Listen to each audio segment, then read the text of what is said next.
Hello students, welcome to Biomentors classes online.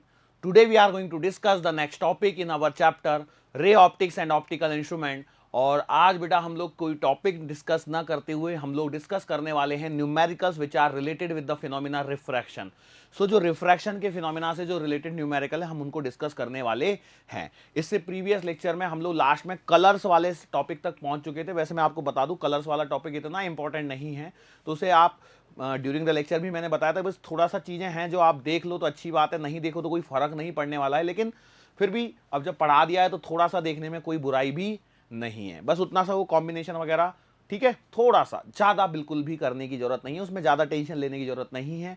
बस नज़र रखें तो अच्छी बात है, नहीं तो कोई दिक्कत वाली बात नहीं है. चलो ठीक है, हम लोग अपना स्टार्ट कर देते बेटा न्यूमेरिकल सेक्शन से. And this is your very first question. ठीक है, this is your very first question. क्या दे रखा है क्वेश्चन को देखिए. क्वेश्चन में बोला गया है the refractive index of glass with respect to water is 9/8. Refractive index of glass with respect to water, तो मतलब आपको म्यू दिया गया है ग्लास का विद रिस्पेक्ट टू वाटर. कितना दिया गया है? ये है 9/8. और रिफ्रैक्टिव इंडेक्स ऑफ वाटर दिया गया है with respect to air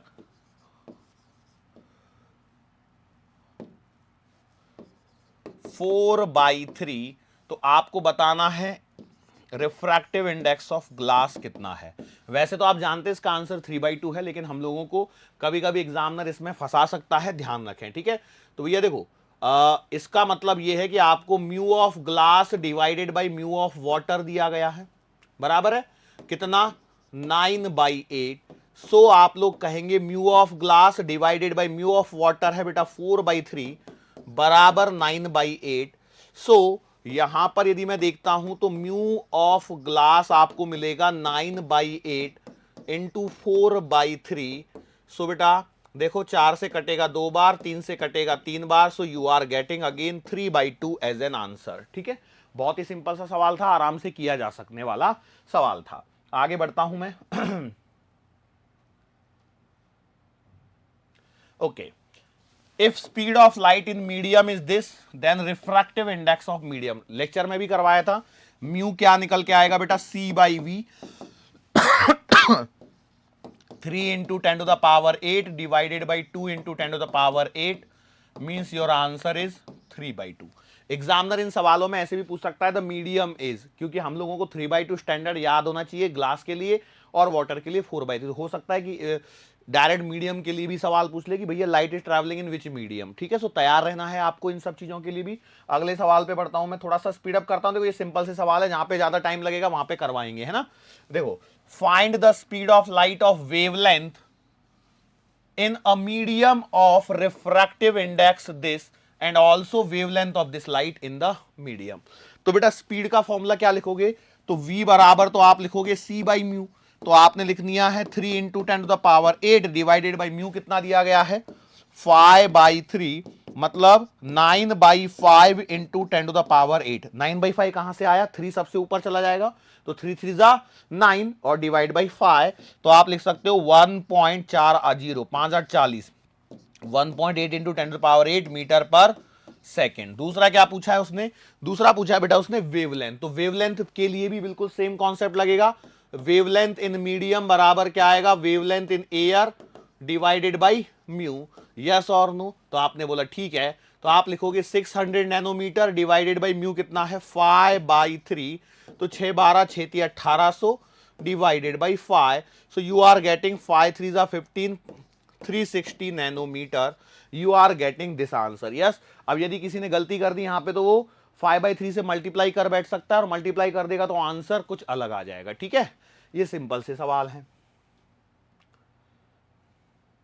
Light of wavelength 500 nanometer in medium enters into medium B through a plane surface. If frequency of light is this and VA upon VB बराबर 4/5, find the absolute refractive index of media A. सवाल को ध्यान से पढ़िए. क्या बोला गया है कि एक लाइट है जिसकी वेवलेंथ इतनी दे रखी है और वो एक दूसरे मीडियम बी में एंटर कर रही है through a plane surface. Okay, if frequency of light is this, तो इसका मतलब समझ जाइए फ्रीक्वेंसी इन मीडियम ए इसको मैं एफ लिख लेता हूं, तो एफ ए बराबर है 4 इंटू 10⁻14 हर्ट्ज। और फ्रीक्वेंसी इन बी मीडियम भी क्या रहने वाली है, 4 इंटू 10⁻14 हर्ट्ज। क्यों? Frequency does not change when medium is change, बराबर है, लेकिन वेवलेंथ तो चेंज हो सकती है। अब देखो, light of wavelength in medium मतलब लैम्बडा ऑफ ए आपको गिवन है 500 नैनोमीटर, मतलब 10⁻⁻9 मीटर, ठीक है। और अब आपको क्या बताना क्या है बेटा, refractive index of medium A and B यहां पर आपको बताना है। तो कुछ कॉन्सेप्ट यहां पर आपको लगाने पड़ेंगे और उन्हीं कॉन्सेप्ट के बेसिस पर आपका यहां पर सवाल हो जाएगा। सर कैसे, मतलब कुछ तो भी हिंट तो दीजिए।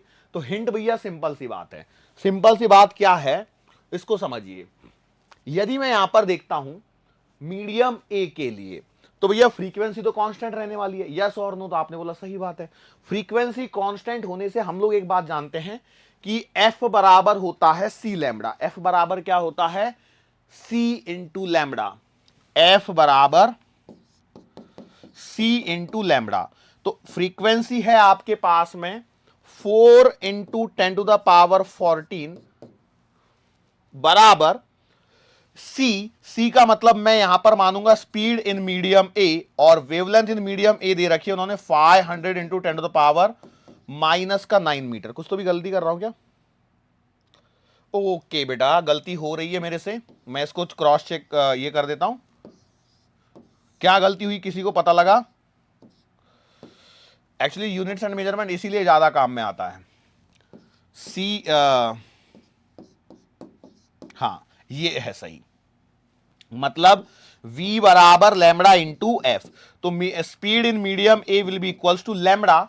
लैम्बडा यहां पर आपको गिवन है बेटा 500 इंटू 10⁻⁻9 इंटू फ्रीक्वेंसी गिवन है 4 इंटू 10⁻14, बराबर है, यस और नो। तो यहां से आपको मिल जाएगा वी ए बराबर कितना मिल जाएगा, जरा देखिए, 5 का 20, ये हो जाएगा,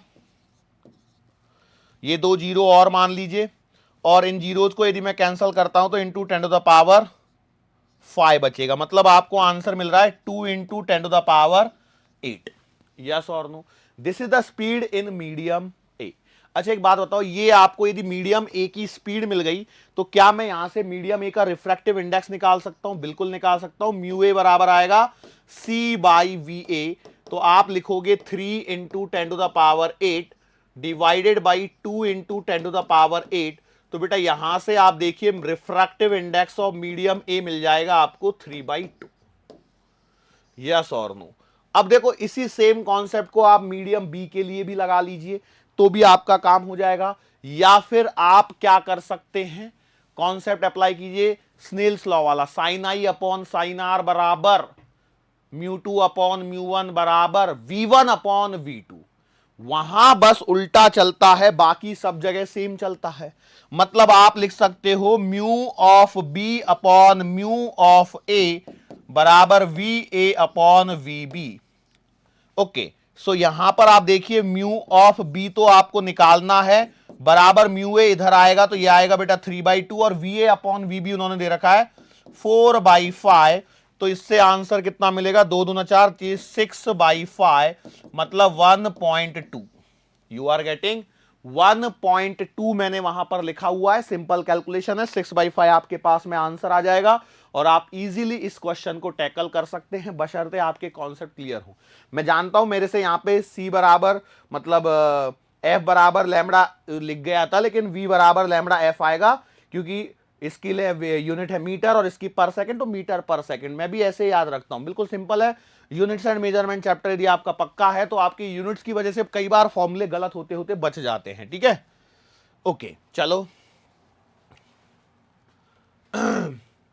light enters from vacuum to a medium of refractive index mu if angle of incidence is double of angle of refraction, find the angle of refraction है।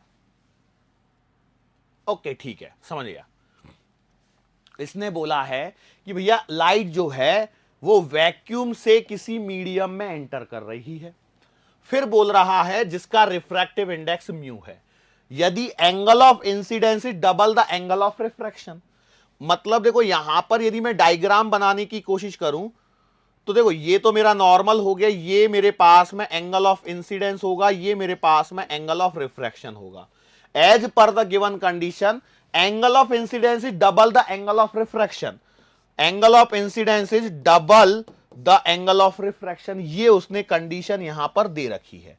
और ये मीडियम है आपका म्यू का और ये है आपका μ1 बराबर 1। तो बोलो इन कंडीशंस को देख के ऐसा नहीं लगता ये स्नेल्स लॉ पर बेस्ड क्वेश्चन है? बिल्कुल। तो आप लिखेंगे कितना, μ1 इंटू साइन आई बराबर μ2 इंटू साइन आर। तो आप लिखेंगे μ1 1 है, साइन आई तो इसकी जगह मैं साइन 2r लिख दूं क्या आई की जगह डायरेक्टली? बिल्कुल। Equals to mu into sine r. ठीक है, ओके। अब यहां पर थोड़ी सी कैलकुलेशन वाला पार्ट आता है, वो ये है कि आपको एक फॉर्मूला पता होना चाहिए और वो फॉर्मूला है बेटा साइन 2 थीटा बराबर 2 साइन थीटा कॉस थीटा।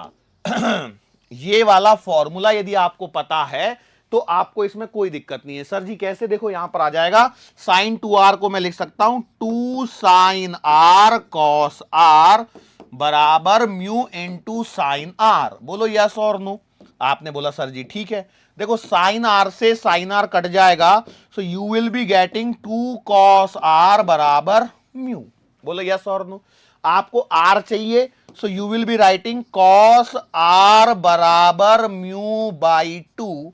और थोड़ा सॉल्व कर लीजिए, सो r की जो वैल्यू आएगी वो आएगी बेटा कॉस इनवर्स म्यू बाई 2। जाहिर सी बात है जो भी आंसर आएंगे इन्हीं के टर्मिनोलॉजीज में होने चाहिए, नहीं तो फिर आप करोगे कैसे? डेटा के नाम पे तो आपको सिर्फ और सिर्फ म्यू मालूम है, तो your answer must be in the terminologies of mu only. इसके अलावा आपके पास में कोई ऑप्शन बचता ही नहीं है जिसमें आप इन चीजों को यहां पर देख सको। क्लियर? चलो आगे बढ़ते हैं। A light ray is incident at an angle of 45 degree with the normal to a 2 centimeter thick plane mu बराबर 2. Find the shift in the path of the light as it emerges out from the plane. इस सवाल को देख के आपको क्या लग रहा है ये क्वेश्चन कहां का होगा? सवाल को ध्यान से देखिए। Find the shift in the path of the light, है ना, as it emerges out from the plane. इसका मतलब यह है कि ये जो लाइट ऐसे मान के चलो जा रही थी तो उसके पाथ से ये डेविएट हुई है, बराबर है। और यहां पर क्या हो रहा है? A light is incident at an angle of 45 degree with normal to a 2 centimetre thick plane. इसका मतलब हो रहा है, जाहिर सी बात है, ये जो सवाल है ये नॉर्मल शिफ्ट का सवाल है। क्यों? देखो मैं बताता हूं, नॉर्मल शिफ्ट या लेटरल शिफ्ट दोनों में से कोई एक होगा। तो देखते हैं पहले क्या है। तो मैंने यहां पर ये 2 सेंटीमीटर मोटा ये बना लिया, ठीक है, इसका रिफ्रैक्टिव इंडेक्स म्यू है।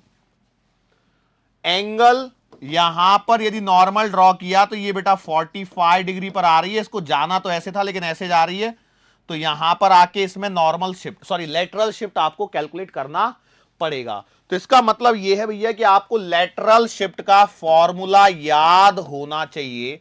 वो कहता है t sec are sine I minus का आर। फॉर्मूले में देखो एंगल तो छोटे हैं नहीं, एंगल छोटे होते तो फिर मैं वो छोटा वाला फॉर्मूला लगा लेता कि T I 1 minus 1 by mu. 45 degree का एंगल, क्या ये छोटा एंगल है? बिल्कुल नहीं है। तो मुझे इसी के बेसिस पर सॉल्व करना है। तो अब आप यहां पर देखो एंगल ऑफ इंसिडेंस तो 45 डिग्री दिया है, अच्छा विद द नॉर्मल दिया है, मतलब वही है।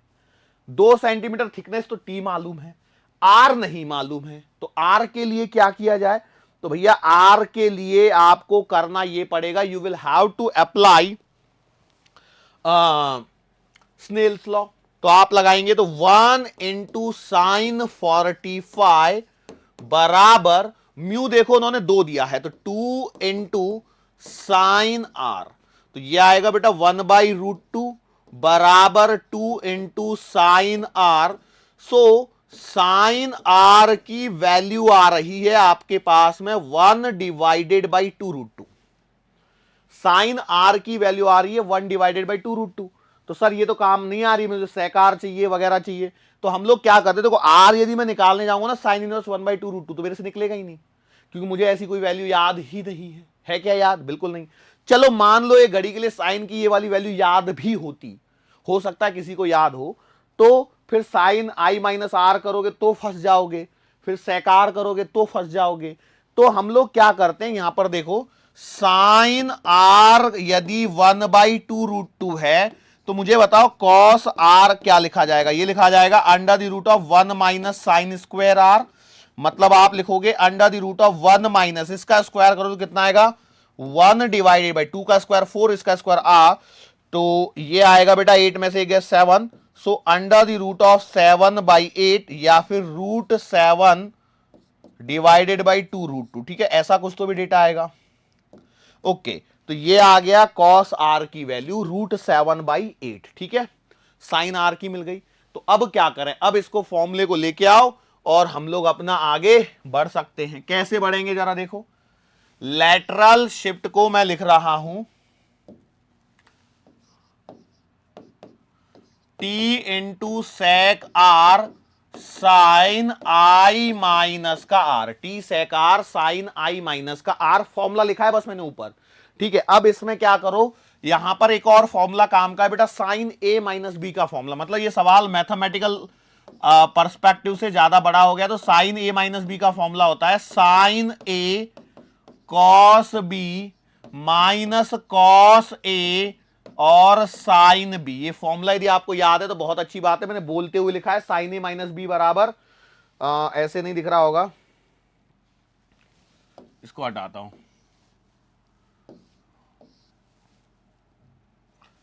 साइन ए माइनस बी बराबर sine A cos B minus cos A sine B. क्या है फॉर्मूला बेटा, साइन ए माइनस बी बराबर साइन ए कॉस बी माइनस का कॉस ए साइन बी। थोड़ा सा सवाल मैथमेटिकल अप्रोच वाला है। ठीक है, ओके, चलो तो भैया लेटरल शिफ्ट को लिखना चालू करते हैं। टी कितना है आपका 2 सेंटीमीटर। सेक आर का मतलब क्या होता है, 1 कॉस आर। तो कॉस आर है अंडर द रूट ऑफ 7/8, तो इसका मतलब ये आएगा अंडर द रूट ऑफ 8/7, क्योंकि उल्टा करना है बस।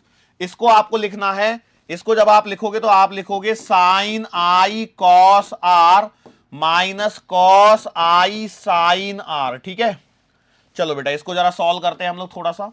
तो लेटरल शिफ्ट आपको मिलेगा 2 into under the root of 8/7 into sine i मतलब 45, sine 45 1/√2 into cos r under the root of 7/8 अभी निकाला है, माइनस कॉस आई मतलब 1/√2 और साइन आर की तो वैल्यू आपने निकाली हुई 1/2√2। बोलो यस और नो। एक बात ध्यान रखना, 2√2 का मतलब √8 ही है। कितना है, √8 ही है। तो इसका मतलब ये √8 है, ये √2 है, ये √8 है, ये √2 है। दोनों को मैं बाहर निकाल सकता हूं, बिल्कुल। तो बेटा लेटरल शिफ्ट बराबर आएगा 2 into under the root of 8/7 into 1/√2 into √8 into, अब देखो बचेगा क्या, यहां बचेगा √7 और यहां बचेगा माइनस का 1। ठीक है, अब यदि मैं आगे सॉल्व करता हूं इसको, तो बेटा √8 से तो √8 काट लो, √2 से काटोगे तो ये बेटा √2 बचेगा। तो लेटरल शिफ्ट का आंसर आएगा under the root of 2/7 bracket के अंदर में √7 माइनस का 1। अब एक तरीका तो यह है कि मैं √7 को अंदर मल्टीप्लाई कर दूं, तो हमारे पास में आ जाएगा लेटरल शिफ्ट बराबर अंडर द रूट ऑफ 2, और अंडर √7 को अंदर मल्टीप्लाई करूंगा तो ये √7 कटेगा, 1 माइनस 1/√7। ये है आपका टेढ़ा सा एक आंसर। क्लियर है, सवाल में मैथमेटिकल अप्रोच बहुत ज्यादा थी, कोई दिक्कत नहीं है, ऐसी अप्रोचेज कभी भी मिल सकती हैं आपको, इनको करना ही पड़ेगा, इनसे आप बच नहीं सकते हैं। ठीक है, श्योर हैं, कोई परेशानी? ओके, चलो। सो हम लोग अभी देखो धीरे धीरे करते हुए चल रहे हैं, सवाल आराम से, हमारा 19-20 मिनट भी हो गया है और हमारे 4-5 सवाल भी हो गए। हाँ भैया, एक सवाल है बल्ब वाला सवाल, यदि ये सवाल जिसको याद है वो बता दीजिए इसका क्या करना होता है। देख तो लीजिए कम से कम सवाल क्या है। अ bulb is placed at a depth of 2√7 centimeter in water and a floating opaque disc is placed over the bulb so that the bulb is not visible from the surface. What is the minimum diameter of the disc? diameter कितनी आनी चाहिए? बताओ भैया क्या करना है, कैसे करना है?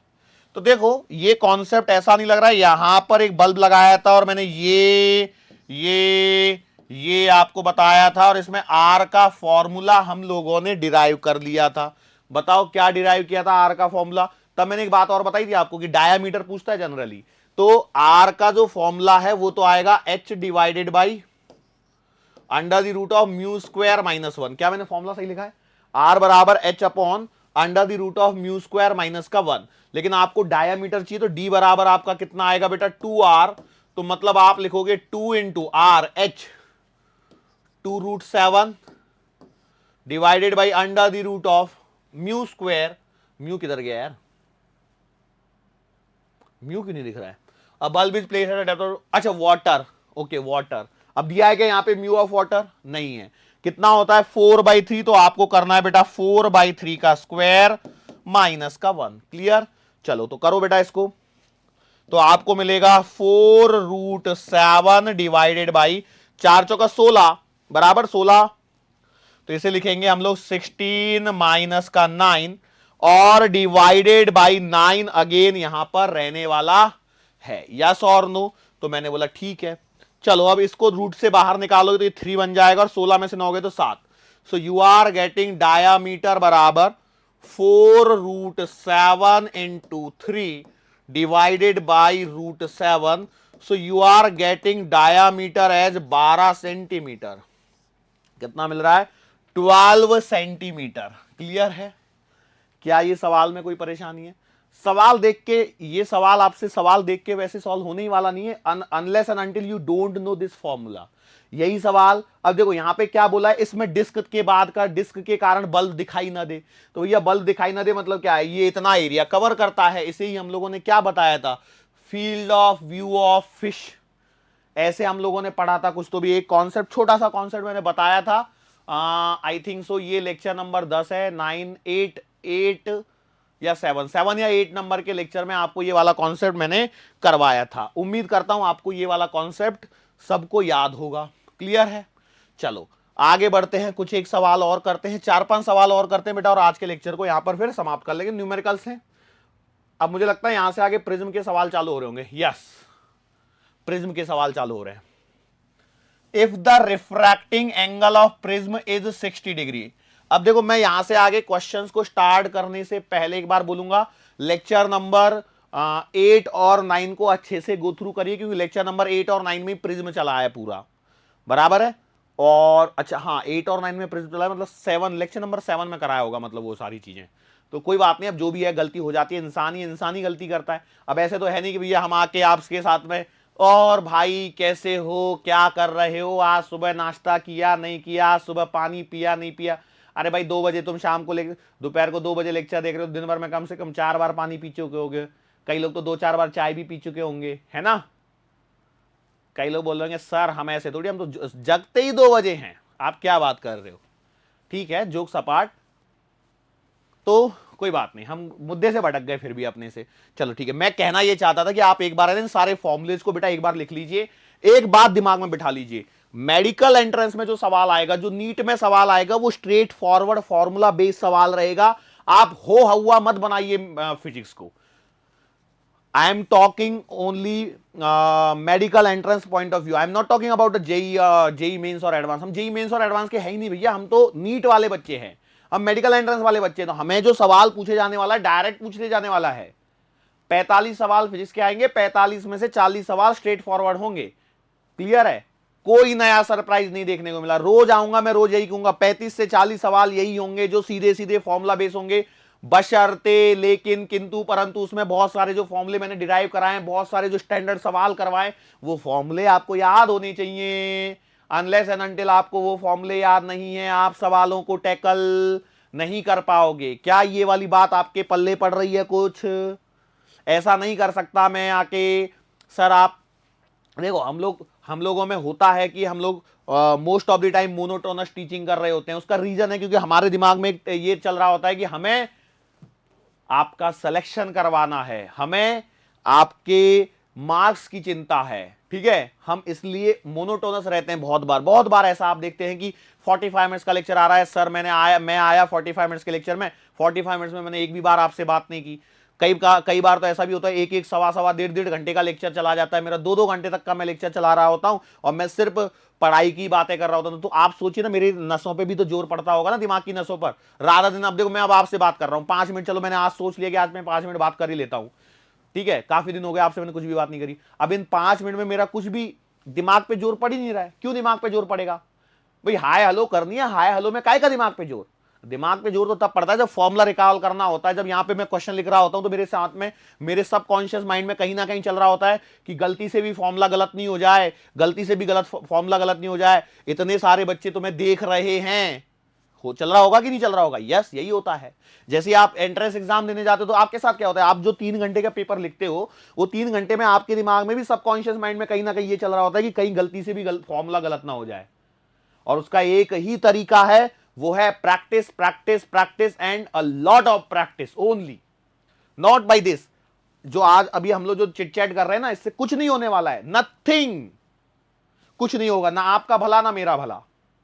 मेरा भला सर आपका क्या जा रहा है? उल्टा आपको तो बढ़िया है ना, आप 15 मिनट आके ऐसे चैट चैट कर लिया करो, आपका भी मन हल्का हो जाएगा और आपका लेक्चर भी खिंच जाएगा। लेकिन एक बात सोचिए, कहीं ना कहीं क्या ये आपके सिलेबस के ड्यूरेशन पे फर्क डालेगा? डालेगा या नहीं डालेगा? सोचो, आप कॉमन सेंस से सोचो कि हम लोग 1 जून से सिलेबस को चालू करते हैं और कितना घिसते हैं, कितना रगड़ते हैं, तब जाके बड़ी मुश्किल से मार्च के फर्स्ट वीक में हम लोग सिलेबस खत्म कराते हैं। आप पिछले 3-4 सालों का रिकॉर्ड देख लीजिए, मार्च के फर्स्ट वीक में ही 5 मार्च, 7 मार्च, 12 मार्च, 13 मार्च ऐसे सिलेबस खत्म हो रहा है, 10 मार्च के आसपास, मतलब 10 मार्च मान लो। लेकिन सर आप हर साल बोलते तो वही हो 15 फरवरी बोलेंगे नहीं तो आप वैसे ही डर जाओगे। हालांकि हम लोग बोर्ड्स के इस अकॉर्डिंगली प्रिपेयर भी देते हैं, बोर्ड्स की कुछ डेट्स आ रही हो तो हम लोग थोड़ा सा और एक्स्ट्रा लेक्चर्स लगा के, जैसे सैटरडे को एक्स्ट्रा लेक्चर डाल दिया, संडे को एक्स्ट्रा लेक्चर डाल दिया कुछ, तो हम लोग फिर उसे खींच के फरवरी में कोशिश कर लेते हैं। लेकिन जैसे अब सिचुएशन डिमांड करती है कि क्या डिमांड आ रही है, कैसे यहाँ पे हमको करना है टैकल, तो उन चीजों को भी हम लोगों को देखना पड़ता है। यस, तो ये फर्क पड़ता है बेटा।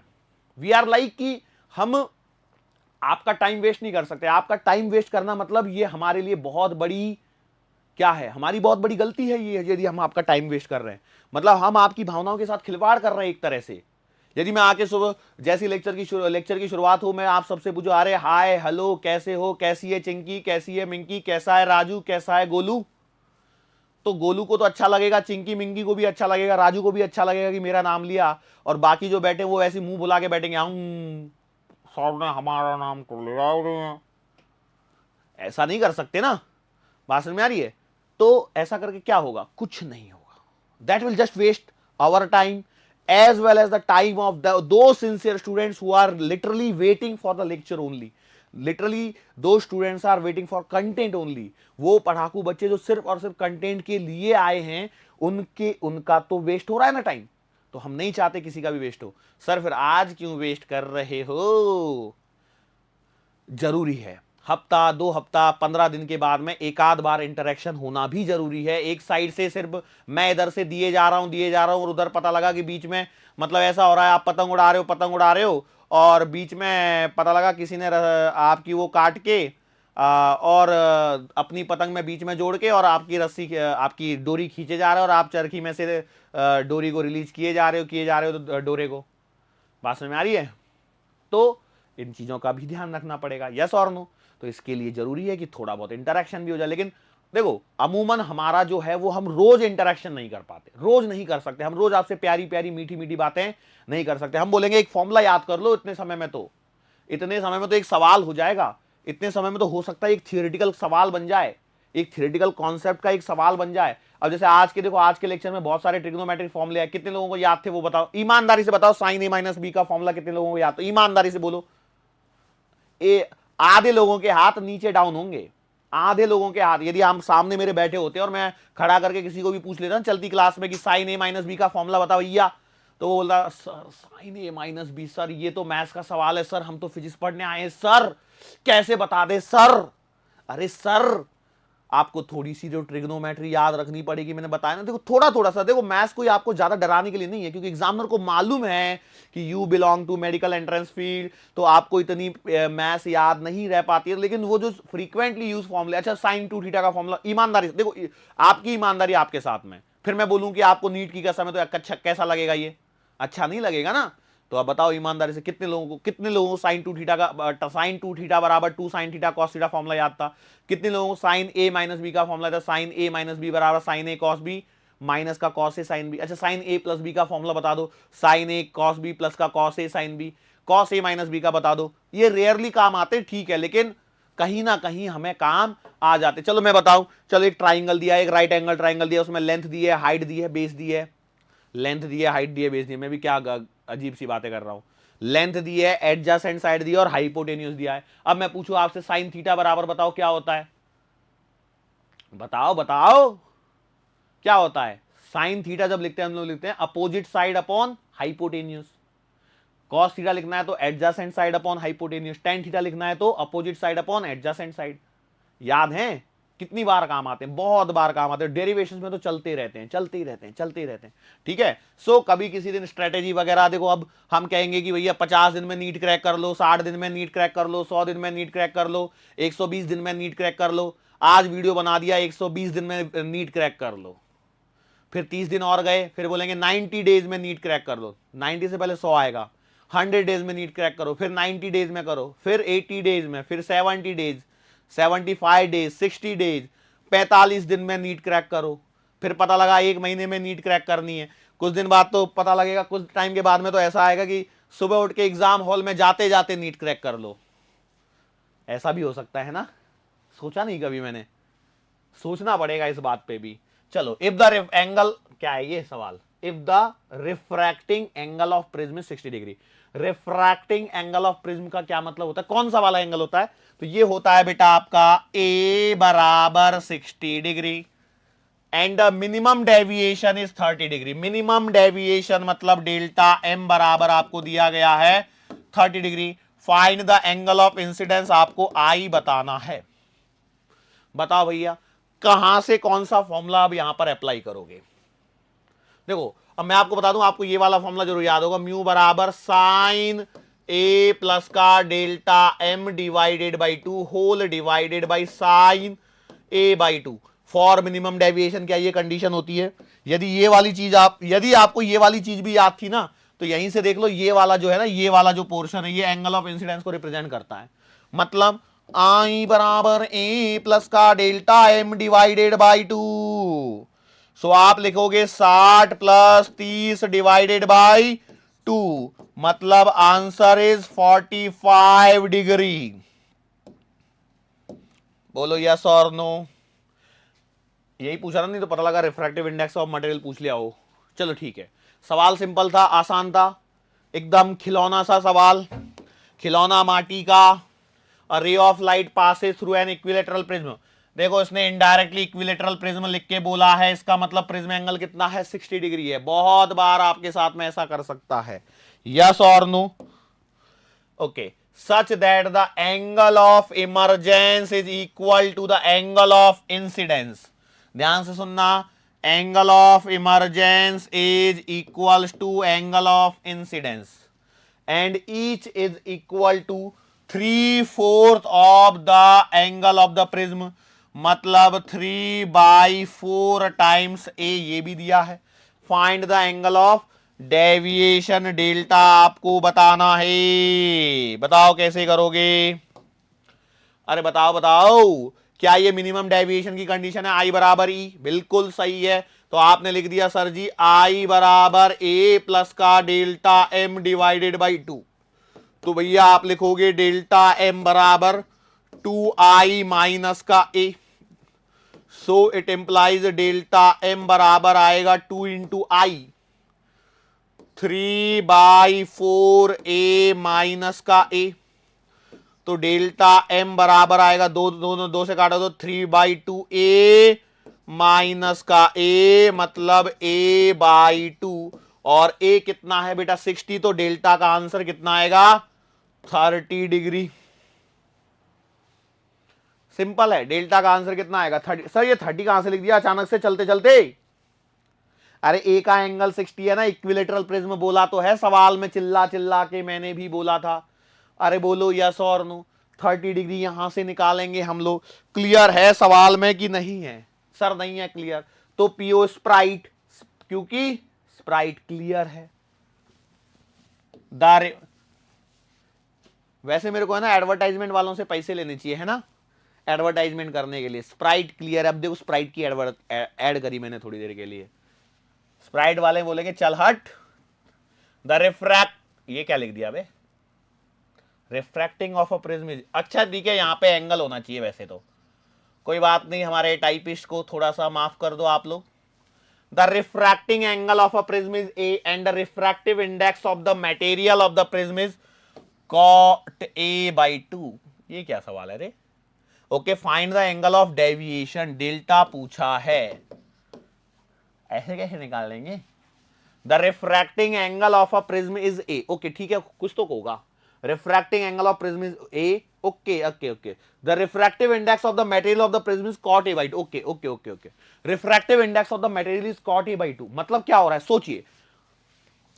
रिफ्रैक्टिव इंडेक्स का मतलब है म्यू, और म्यू बराबर दे दिया उसने cot a/2, और बेटा म्यू का एक फॉर्मूला मैंने अभी थोड़ी देर पहले लिखा था, sine A plus delta M divided by 2 whole divided by sine a/2। बोलो यस और नो।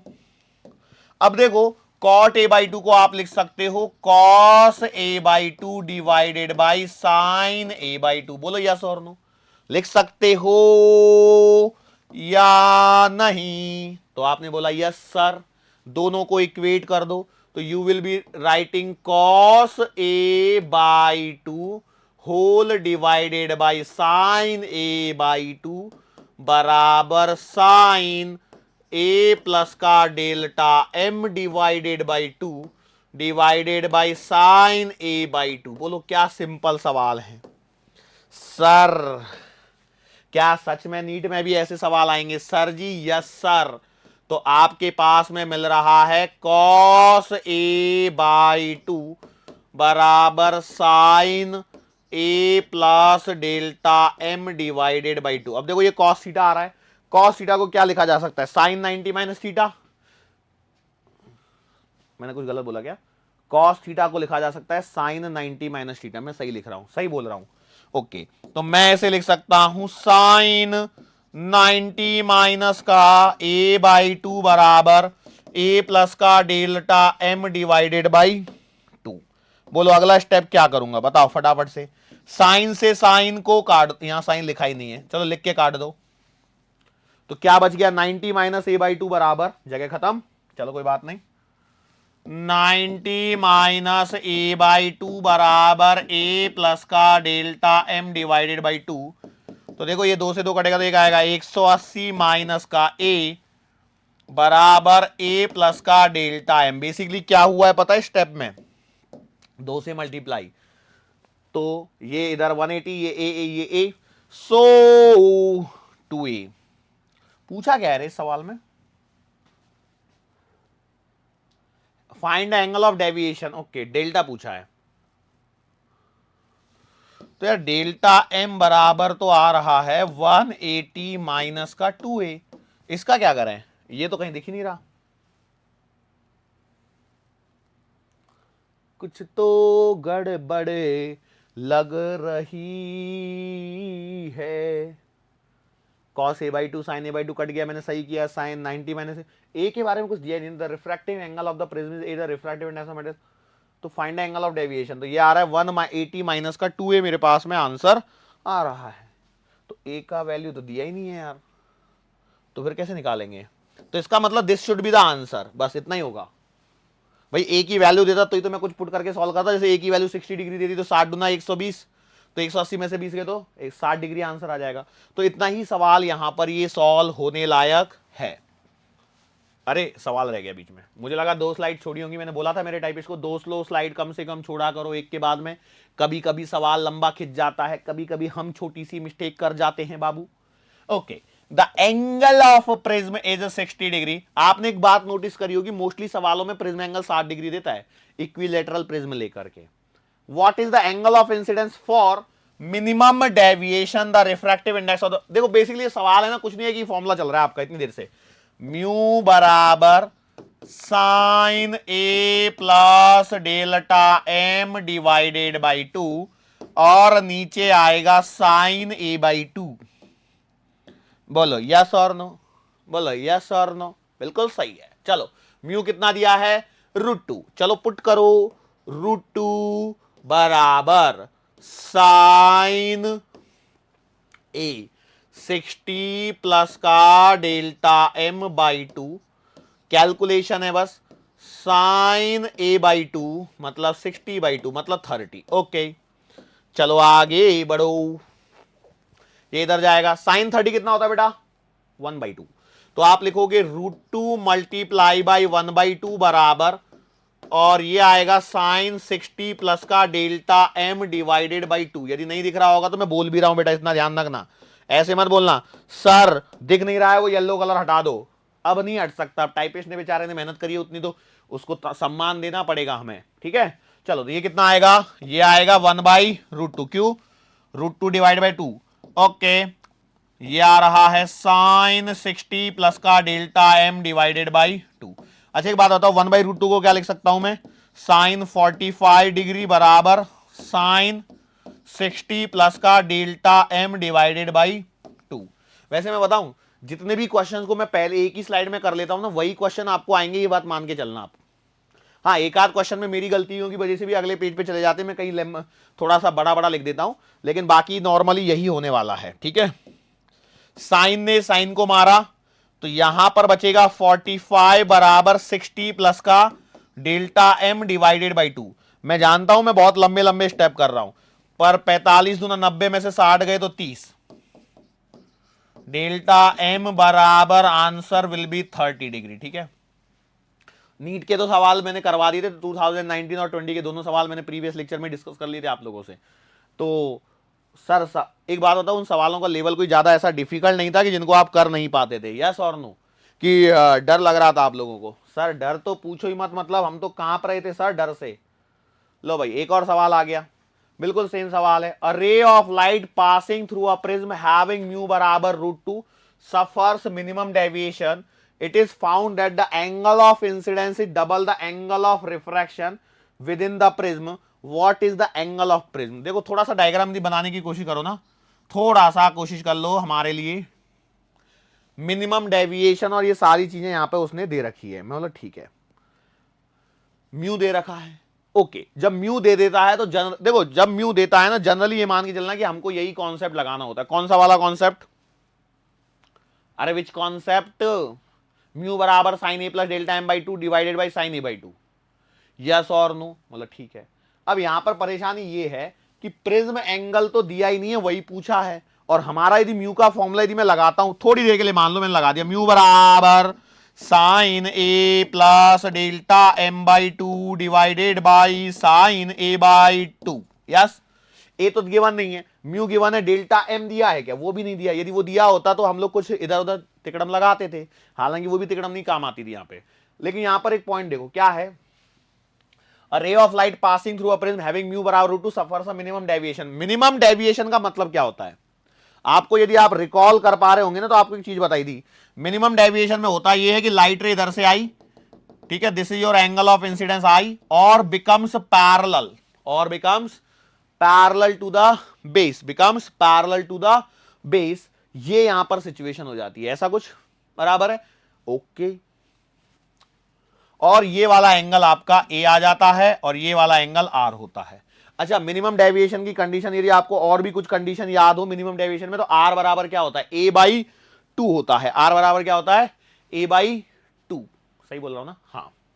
ये R1 और ये R2 जो बनते थे बेटा, यहां पर ये R2 ये R1 बनते थे, तो R1 बराबर R2 आ जाता, तो R1 प्लस R2 बराबर, ये तो डेरिवेशन याद करो, तो R बराबर ए बाई 2 आता था, यस, ओके।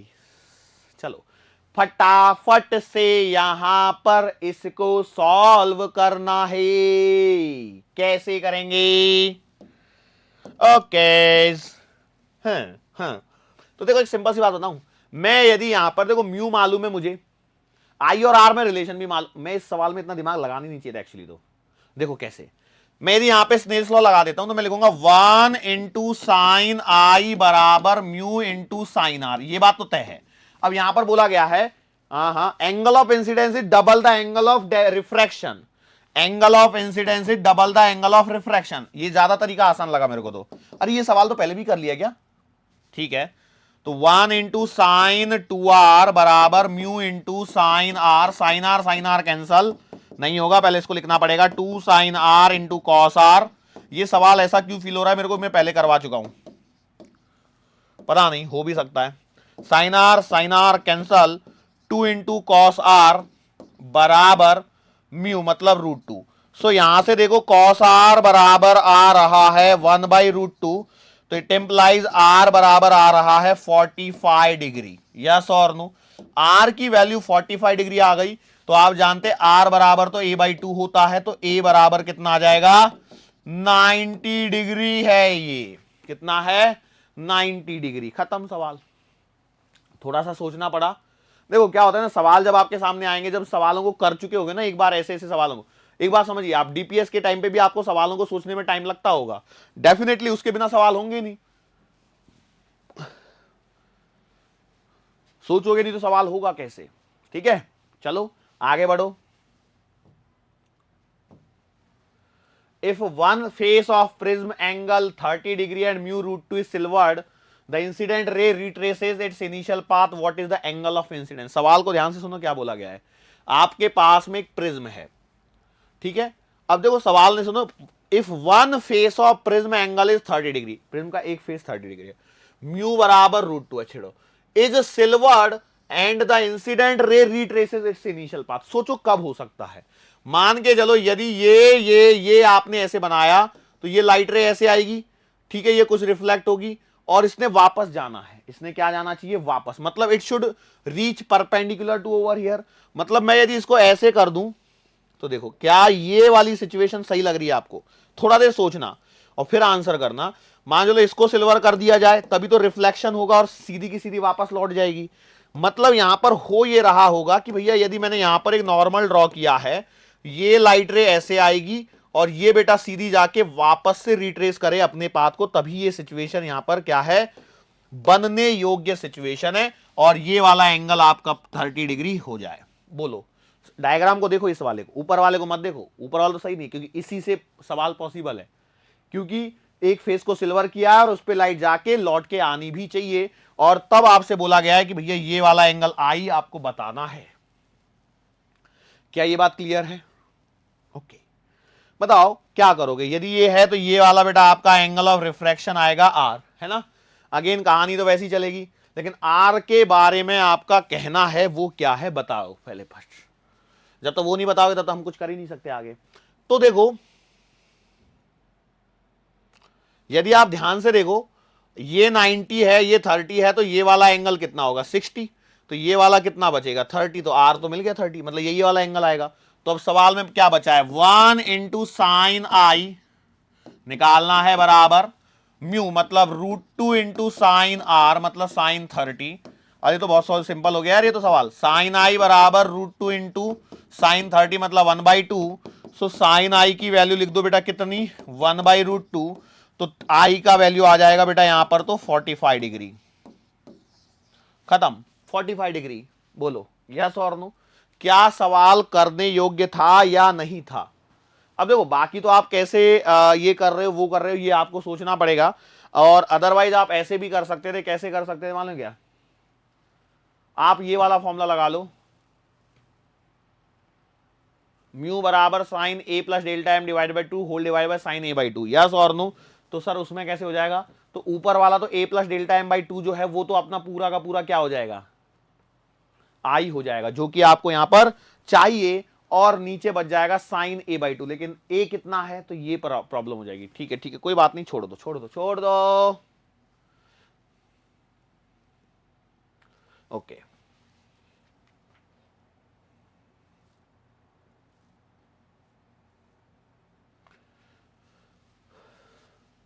सेम सवाल है क्या ये?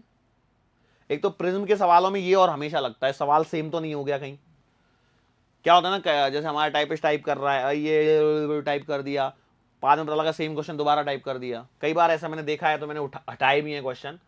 अ ray of light undergoes deviation of 30 degree. Okay, deviation 30 degree दिया गया है। When the incident on an equilateral prism, equilateral prism दिया है, of refractive index this, what is the angle subtended by the रे inside the prism with the base of the prism. Oh my God, सवाल को देखो क्या दिया गया है, बहुत प्यारा सा सवाल दिया गया है। हमारे पास में अ ray of light undergoes deviation दिया गया है, मिनिमम डेविएशन नहीं है, डेल्टा बराबर 30 डिग्री बोला गया है। मतलब ठीक है, incident on an equilateral prism मतलब ए बराबर 60 डिग्री है, रिफ्रैक्टिव इंडेक्स म्यू बराबर √2 है। मतलब ठीक है। अब एक काम करता हूं, सुनो मैं क्या बोलता हूं, इसको छोड़ो, मैं म्यू बराबर अभी जो जानता हूं उसको यूज करता हूं, sine A plus delta M divided by 2 whole divided by sine A by 2। एक बात देखो जरा इस फॉर्मूले की खास बात, ये सवाल दिया इसलिए, देखो ए दिया है, म्यू दिया है, तो क्या, और डेल्टा एम भी दिया है, तो देखो सॉरी डेल्टा नहीं, डेल्टा दिया है। यदि मैं इसको सॉल्व करता हूं तो डेल्टा निकाल सकता हूं क्या? बिल्कुल निकाल सकता हूं। या फिर एक काम करूं, डेल्टा एम को यदि मैं थोड़ी देर के लिए 30 मान लूं तो मुझे म्यू मिल जाएगा। क्या सेम मिल रहा है क्या? इसको चेक कर लो, कैसे भी कर लो। तो मैं बोलता हूं कि देखो डेल्टा है मेरे पास अभी, तो मिनिमम डेविएशन की कंडीशन तो बाद में आएगी, फिर तो वो आई प्लस ई बराबर ए प्लस का डेल्टा लगाना पड़ेगा, यस और नो। तो हम देखते हैं क्या हो रहा है। तो सवाल एग्जामिनर इतना तो बेवकूफ है नहीं, आप कॉमन सेंस से भी लगा सकते हो इस चीज को कि definitely this delta must be delta am only, otherwise वो देता ही नहीं है ना, क्योंकि फिर एंगल ऑफ इमरजेंस और उन सब का प्रॉब्लम होता है, फिर R1 R2 और वो सब चीजें। हालांकि कर सकते हैं, ऐसा है नहीं, इतना लंबा सवाल आपको नहीं देते बस मेडिकल वालों को, इसलिए हम लोग इस तरह सोच पाते हैं कई बार। चलो कोई बात नहीं, तो मैंने लिखा √2 बराबर साइन 60 प्लस का delta M divided by 2 whole divided by sine 60 by 2 बराबर है। फटाफट से इसको सॉल्व करो। 60 बाई 2 30, साइन 30 1/2, √2 बाई √2 मतलब 1/√2। देखो मैं सॉल्व कर रहा हूं, ये सवाल पहले भी कर चुका हूं। 1/√2 मतलब ये आ जाएगा 45 बराबर 60 प्लस का डेल्टा एम डिवाइडेड बाई 2, तो ये आएगा 90। तो डेल्टा एम बराबर आ रहा है 30 डिग्री। सॉल्व करके भी वही आया। इसका मतलब ये है कि भैया जो डेविएशन है वो आपका डेल्टा बराबर डेल्टा एम है, और डेल्टा बराबर डेल्टा एम होने पर बताओ क्या होता है। होता यह है कि यहां से लाइट आई, ये आपने बनाया, it becomes parallel, it becomes parallel to the base of the prism, it becomes parallel to the base of the prism. और यदि पैरेलल जा रही है तो भैया एंगल कितने डिग्री का है? 0 डिग्री का है। 30 मत लिख देना। The light ray inside the prism becomes parallel to the base of the prism. अच्छा, ये वाला एंगल 60 है, ये वाला एंगल 60 है, ये वाला एंगल 60 है। अच्छा, एंगल ऑफ इंसिडेंस दिया है क्या? नहीं दिया है ना, नहीं दिया है। सोचो वहां पर आप कुछ करना हो तो कैसे करोगे? तो भैया देखो, यदि ये वाली सिचुएशन आ जाएगी तो आप लिखोगे R बराबर तो a/2 आएगा, मतलब आपके पास में R बराबर आ गया 30 डिग्री। सर ये कौन सा सवाल है? कुछ नहीं, मैं आगे का सवाल आपको बता रहा हूं। अच्छा, मैं यहां पे 1 इंटू साइन आई बराबर, क्या मैं √2 इंटू साइन 30 ये लगा सकता हूं, मतलब साइन आई बराबर √2 इंटू 1/2। तो बेटा आपका आई बराबर 45 डिग्री, ये भी पूछा जा सकता है। अच्छा, इसमें एंगल ऑफ इमरजेंस भी पूछा जा सकता है, क्योंकि angle of emergence e will be equals to i, और उसकी भी वैल्यू 45 डिग्री होगी। क्यों? मिनिमम डेविएशन की कंडीशन है। तो एक सवाल में जो बनने वाले पॉसिबल क्वेश्चंस थे, उन सारे क्वेश्चंस को बेटा मैं इसके अंदर में डिस्कस कर चुका हूं। क्लियर है या नहीं है? ओके, एक सवाल और बचा होगा जहां तक मुझे लगता है। हाँ, ओ काफी तगड़ा सवाल दिख रहा है। और 60 degree prism has a refractive index of 1.5। आपके पास में 60 डिग्री वाला है रिफ्रैक्टिव इंडेक्स, ठीक है। Calculate the angle of incidence of for minimum deviation, angle of emergence of light at maximum deviation given this this this this this this, ठीक है। चलो अब देखो, पहली बात तो मैं बता दूं, ये क्वेश्चन शायद कुछ और ज्यादा टाइप हो गया। मैक्सिमम डेविएशन वाली तो सिचुएशन आपके पास है नहीं, मिनिमम डेविएशन की ही कंडीशन है। हालांकि यदि मैं बता दूं, अब देखो क्वेश्चन सामने आ गया, तो मैक्सिमम डेविएशन तब होता है जब आई बराबर 90 डिग्री होता है, ठीक है, ये पता होना चाहिए, ठीक है, ये बस मैंने बता दिया आपको। अच्छा, ये डेटा इतना सारा दिया है, मतलब डेफिनेटली इन डेटा का यूज कहीं ना कहीं एग्जामिनर आपसे चाहता है कि आप करो। ओके, तो भैया, a 60 degree prism has a refractive index of 1.5, calculate the angle of incidence for minimum deviation। तो भैया I बराबर तो आपका A प्लस का डेल्टा M डिवाइडेड बाई 2 होता है ना, यस और नो, आपने बोला सही बात है। अच्छा 60 डिग्री दिया है, A, I कितना है, अच्छा म्यू दिया है, ओ ठीक है, मतलब आपको थोड़ा सा मेहनत तो करनी पड़ेगी, बिना मेहनत के काम नहीं होगा। मुझे लगा डायरेक्ट ही सवाल दे दिया क्या, चल कोई बात नहीं, तो मैं लिख देता हूं म्यू बराबर साइन ए प्लस का delta M divided by 2 whole divided by sine A by 2। बेटा चलो करो फटाफट, इस बार म्यू की वैल्यू बेटा 1.5 बराबर साइन 60 प्लस का delta M divided by 2 whole divided by sine 30 degree. सीधा लिख रहा हूं मैं, साइन 30 कितना होगा बेटा 1/2, ठीक है, और 1.5 को लिखोगे 3/2, तो मतलब मेरे पास में बनेगा 3/2 इंटू 1/2 बराबर साइन 60 प्लस का डेल्टा एम डिवाइडेड बाई 2। तो देखो ये कितना बनेगा 3/4 बराबर है, तो 3/4 की वैल्यू उसने दे रखी है 49 डिग्री बराबर है, मतलब यहां पर आ जाएगा 49 डिग्री बराबर 60 प्लस का डेल्टा एम डिवाइडेड बाई 2। तो 49 इंटू 2 करो कितना आएगा 50 9 98, 98 में से 60 गए, 98 में से 60 गए, कितने बचे 28। तो बेटा डेल्टा एम की वैल्यू आ जाएगी 28 डिग्री। बोलो यस और नो। अब ये बहुत सारा डेटा दिया होता है, तो इसमें से कंफ्यूज नहीं होना है, कितना काम का है वो समझ में आ गया। तो मिनिमम डेविएशन कितना मिल गया बेटा, ये तो डेल्टा एम मिला है, लेकिन आपको तो आई चाहिए, तो आई कितना आएगा, तो I will be equals to A plus का डेल्टा एम डिवाइडेड बाई 2, तो ये आएगा 60 प्लस का 28 डिवाइडेड बाई 2। तो मैं सीधा सीधा ही नहीं कह सकता था क्या, ये सॉल्व तो यहीं से करा है। ओके 88 डिवाइडेड बाई 2 आएगा, मतलब इसका मतलब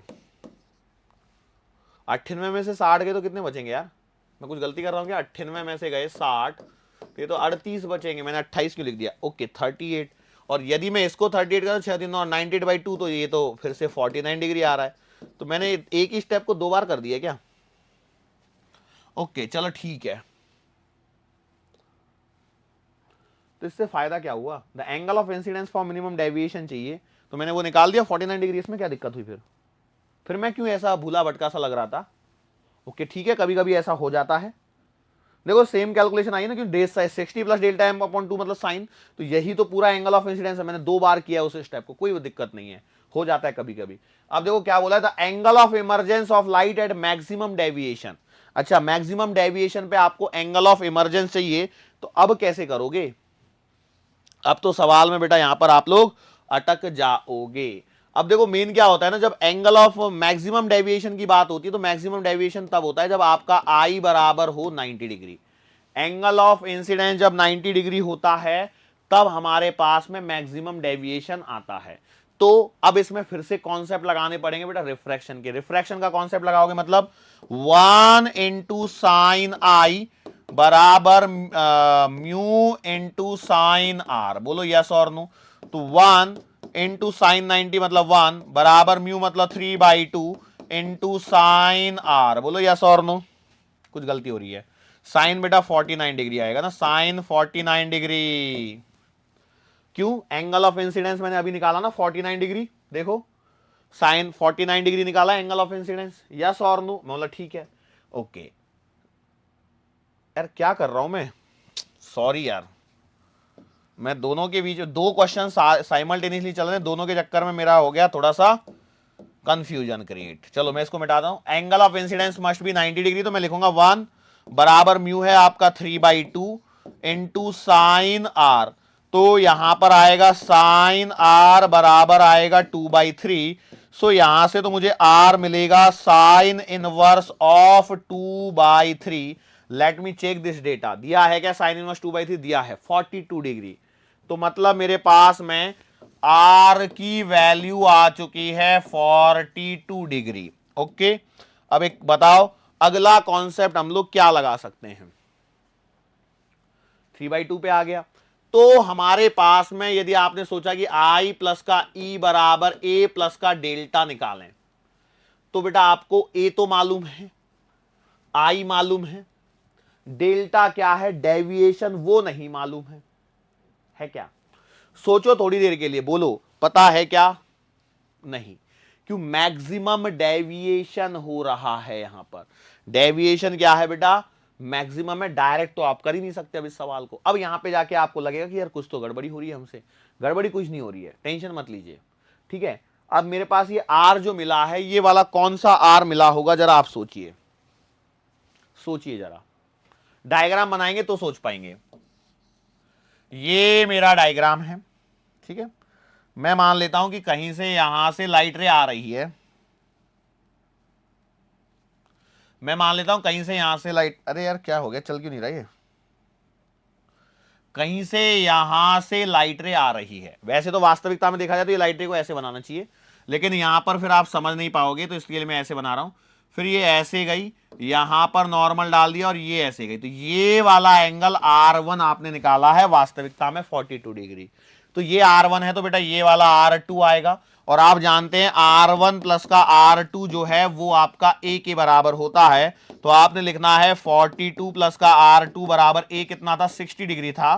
तो आपको R2 बराबर मिलेगा 18 डिग्री। ठीक है सर जी, इस 18 डिग्री का फायदा क्या है? आपको फिर से एक बार और कॉन्सेप्ट लगाना है, वही स्नेल्स लॉ। तो अब आप लोग लिखेंगे कितने पे आ रही है, 18 पे।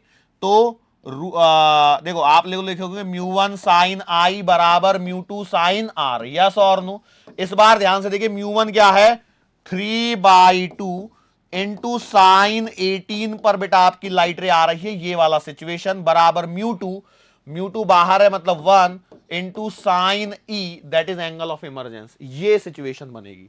काफी लंबा सवाल हो गया, कोई बात नहीं। अब देखो 3/2 इंटू साइन 18 कहीं आ रहा है क्या? दिया होगा डेफिनेटली। साइन 18 दिया 0.31, तो आप लगा लीजिए 0.31 बराबर साइन ई। तो अब यदि आप इसे सॉल्व करो तो देखो 3 3 डिवाइडेड बाई 2 बराबर साइन ई। सो इसको डिवाइड करो तो 0.465 बराबर साइन ई। और अब आप सवाल के ऑप्शंस को ध्यान से देखिए, साइन ई बराबर 0.465 आया, तो ये वैल्यू भी उन्होंने दे रखी है 28 डिग्री। इसका मतलब बेटा ई का आंसर आएगा 28 डिग्री। दो सवाल हैं इसके अंदर में, क्लियर है। ये वाला जो सेकंड वाला क्वेश्चन था ये थोड़ा सा कॉम्प्लिकेटेड था, पहला वाला आसान था। तो दूसरे सवाल को वापस एक बार समझा देता हूं। जब कभी भी मैक्सिमम डेविएशन की बात करता है तो इसका मतलब समझ जाइए कि भैया आपका angle of incidence will be 90 degree. 90 degree का मतलब होता है, इसे एक और वर्ड किया जाता है, लिखा जाता है ग्रेजिंग इंसिडेंस भी बोला जाता है। क्या बोला जाता है? Grazing incidence. ग्रेजिंग इंसिडेंस में होता क्या है, आपकी जो लाइट रे है वो इस फेस के पैरेलल आती है, इस फेस से चलती हुई आती है और फिर अंदर में घुस जाती है कहीं से तो भी, ठीक है। ऐसी सिचुएशन होती है। कई लोग सोचेंगे सर जब ऊपर पैरेलल पैरेलल चली तो सीधी निकल जाती है, नहीं निकलती है, वो थोड़ा सा अंदर एंटर कर जाती है। ग्रेजिंग इंसिडेंस बोलते हैं इसको, ठीक है।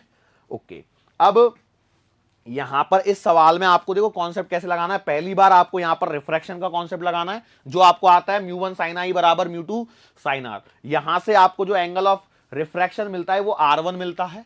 फिर R1 प्लस R2 बराबर ये प्रिज्म एंगल A के बराबर होता है, तो यहां से आपको R2 मिलेगा। और फिर से एक बार और रिफ्रैक्शन का कॉन्सेप्ट लगाना है, तो μ1 sin i बराबर μ2 sin r हो जाएगा। और इस तरह से आप लोग कैलकुलेट कर पाओगे। क्लियर है? श्योर है? यस और नो? सो ये यहां पर पूरी कहानी होती है। सो इसी के साथ में बेटा हम लोग क्या करते हैं, ओके चलो ठीक है। सो हम लोगों ने लगभग जितने मैक्सिमम पॉसिबल न्यूमेरिकल हम कर सकते थे उतने न्यूमेरिकल कर लिए।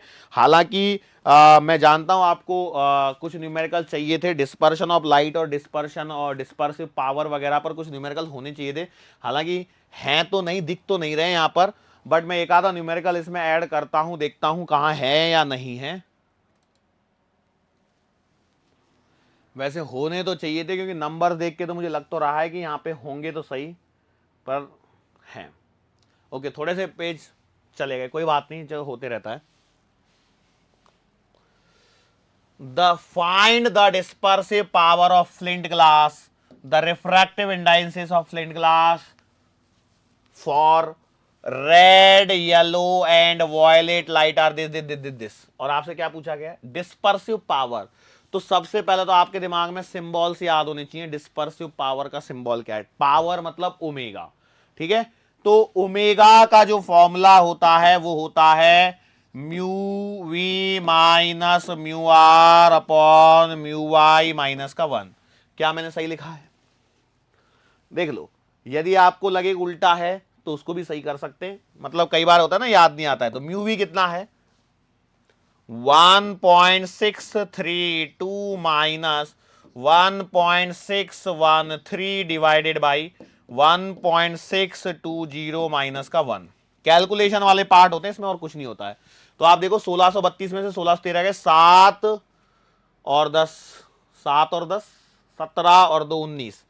तो बेटा 0.019 डिवाइडेड बाई 0.620। गेटिंग पॉइंट से पॉइंट काट लो तो 19 divided by 620, this is my value. अब इसको आपको आगे कुछ नहीं करना है, कैलकुलेशंस के लिए डालना है, मतलब डिवाइड करना है। तो वैसे देखोगे तो 19, मतलब देखो 0 पॉइंट तो पहले लगना है। तो आपने लिखा है इसको 0 पॉइंट लगाया, 0 0 0। ओके, 6 12 6 18, मतलब लगभग 0.03 1800 कितना आएगा? 1860। मतलब बच गए 40, 40 के पीछे 0 लगा लो, मतलब ये 0.031 विल बी द आंसर लगभग, क्योंकि उसके बाद में एक और डेटा आने वाला तो 0.031। ठीक है, ऐसी कैलकुलेशन वाले सवाल आपको खिलाएंगे और कुछ नहीं है। ठीक है, एक सवाल और जरूर होना चाहिए इसमें। अरे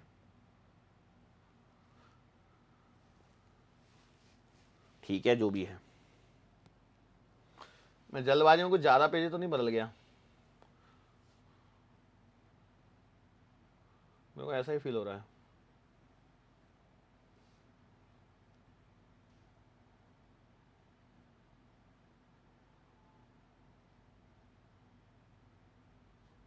ये तो वही सवाल है, ये मैंने अभी करवा ही दिया। तो इस सवाल के बाद में इतनी, ठीक है जो भी है।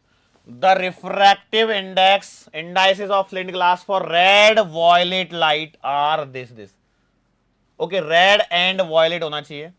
Okay, find the angular dispersion. इस बार एंगुलर डिस्पर्शन पूछे। अब देखो, एंगुलर डिस्पर्शन तो बहुत आसान सा सवाल है, पर इसमें बेटा म्यू दिए गए हैं। ओके, और रिफ्रैक्टिंग एंगल ऑफ ग्लास भी दिया है। ओके, तो बेटा एंगुलर डिस्पर्शन की यदि हम लोग बात करते हैं तो डी से डिनोट करता हूं मैं डिस्पर्शन को, तो कितना आएगा?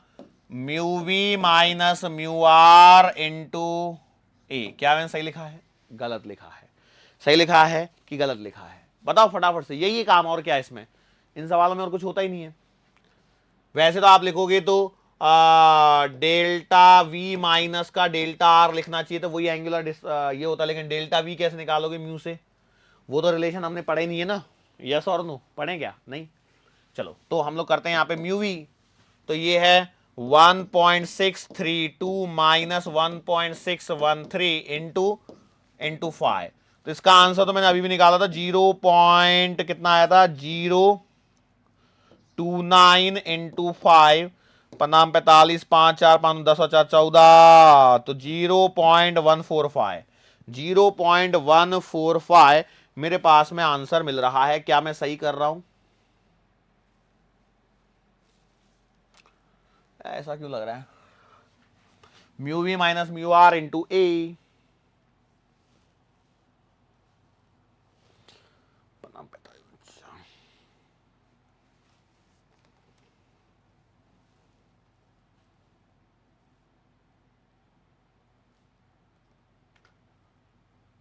ये फ्लिंट और ये भी फ्लिंट दे रखा है ना, ठीक है। फ्लिंट, ओके ठीक है, चलो कोई बात नहीं। एंगुलर डिस्पर्शन आपको निकालना था, मैंने वही यहाँ पर कैलकुलेट कर लिया है। कोई ऐसी डराने वाली बातें यहाँ पर नहीं है, आराम से कर सकते हैं। 2 सवाल मैंने डिस्पर्शन से रिलेटेड भी यहाँ पर ले लिए हैं, ठीक है। चलो काम करते हैं, कहानी को ख़त्म करते हैं अभी। चाहें तो देखो बहुत सारे सवाल यहाँ पे डले हुए होंगे, और भी सवाल होंगे पीछे, ऐसा नहीं है, हो सकता है खाली स्लाइड्स हों जो भी हैं, क्योंकि सवाल तो मैं 15-20 दे देता हूँ सवाल आराम से, क्योंकि 15 सवाल आराम से हो जाते हैं लगभग 1 घंटे के लेक्चर में। कई बार क्या है ज़्यादा हो जाते हैं, कई बार कम होते हैं, कई बार हम लोग इधर उधर की बातों में अटक जाते हैं, हालांकि हमारी इधर उधर की बातें आज के लेक्चर में तो हुई हैं। इस तरह से यदि देखा जाए ना, तो आपका ये रिफ्रैक्शन फ्रॉम प्लेन सर्फेसिस वाला एक सेक्शन था, जिसमें प्रिज्म वगैरह ये सारी हम लोगों ने चीजें कवर करी। अगला जो सेक्शन बढ़ेगा ना अब यहां से आगे, वो बढ़ेगा रिफ्रैक्शन फ्रॉम कर्व्ड सरफेस, और कर्व सरफेस से रिफ्रैक्शन आते ही फिर हमारे लेंसेज वगैरह बढ़ना चालू होंगे, ठीक है। तो आगे का पोर्शन जो है वो काफी इंपॉर्टेंट पोर्शन है, लगातार 2-3-4 सालों से उस पर क्वेश्चन ऐसे जनरली पूछे जा रहे हैं, मतलब तो उसको हम लोग अवॉइड नहीं कर सकते। हालांकि इतना बड़ा चैप्टर तो उसमें तो कहाँ कहीं से भी देखो, अभी तक आप देखो इस चैप्टर को आप इन्हीं हिस्सों में बांट भी सकते हो, इसी तरह से बांट सकते हो। जैसे रिफ्लेक्शन वाला एक हिस्सा है जो पहला है, रिफ्रैक्शन फ्रॉम प्लेन सरफेस वाला ये सेकंड सेक्शन है जो लेक्चर नंबर 10 तक चल रहा है, और तीसरा सेक्शन जो यहां से आगे चलेगा वो एक सेक्शन, ऐसे में हम लोग डिवाइड करते हैं। और उसके बाद में चौथा जो है वो ऑप्टीमेट क्या बोलते हैं इंस्ट्रूमेंट्स वाला, तो उसमें कोई ज़्यादा दिमाग नहीं लगाना होता, उसमें क्या फॉर्मूले याद होने चाहिए बस, और उसमें बहुत मतलब छोटे छोटे से फॉर्मूले आ जाते हैं, वो आपको याद होंगे तो सवाल सॉल्व होंगे, नहीं तो फिर बैठे रहो, ठीक है। क्लियर, ओके, ठीक है। तो बेटा आज के इस लेक्चर को हम लोग यहाँ पर समाप्त करते हैं, मुलाकात फिर से करेंगे आने वाले अगले लेक्चर के दरमियान। तब तक के लिए